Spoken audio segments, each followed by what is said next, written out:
یہ کہانی ہے ایک جوان فوجدار کی جس نے صرف 17 سال کی عمر میں وہ کر دکھایا جو پوری امت کرنے سے قاصر تھی۔ محمد بن قاسم اسلام کا پہلا فوجدار جو سندھ کی دھرتی تک قرآن کا پیغام لے کر آیا۔ تمیم بن زید نے جب سندھ کے سمندری قذافوں سے بار بار عرب تاجروں پر ہونے والے حملے دیکھے تو انہوں نے امید خلیفہ ولید بن عبد الملک کو خط لکھا۔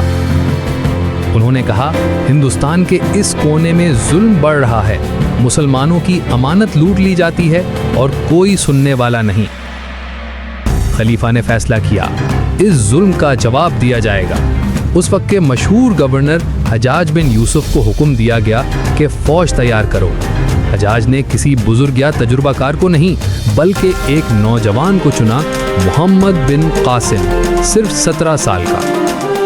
محمد بن قاسم نے 6000 جوانوں کے ساتھ سندھ کا رخ کیا۔ ساتھ تھے طاقتور گھوڑے، منجنیق یعنی پتھر پھینکنے والی مشین، اور ایک جذبہ اللہ کا کلمہ پھیلانے کا۔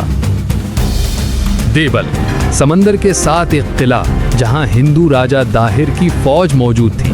محمد بن قاسم نے دیبل کا گھیرا ڈالا۔ 3 دنوں کے بعد منجنیق سے قلعے کی دیواریں توڑ دی گئیں اور پہلی فتح اسلام کی سندھ میں ہوئی۔ اگلا مقابلہ تھا راجہ داہر سے جو سندھ کا حکمران تھا۔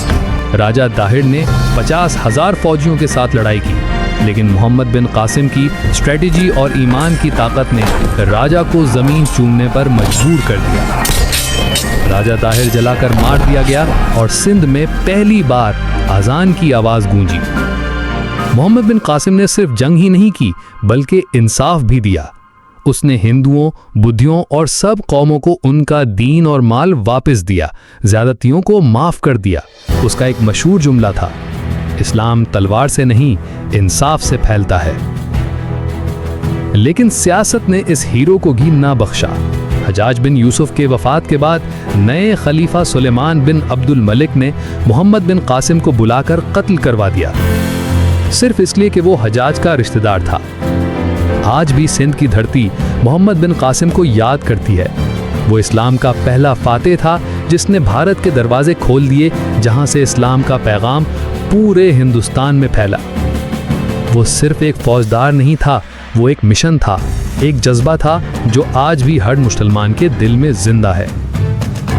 آپ کو یہ کہانی کیسی لگی؟ کمنٹس میں ضرور بتائیں۔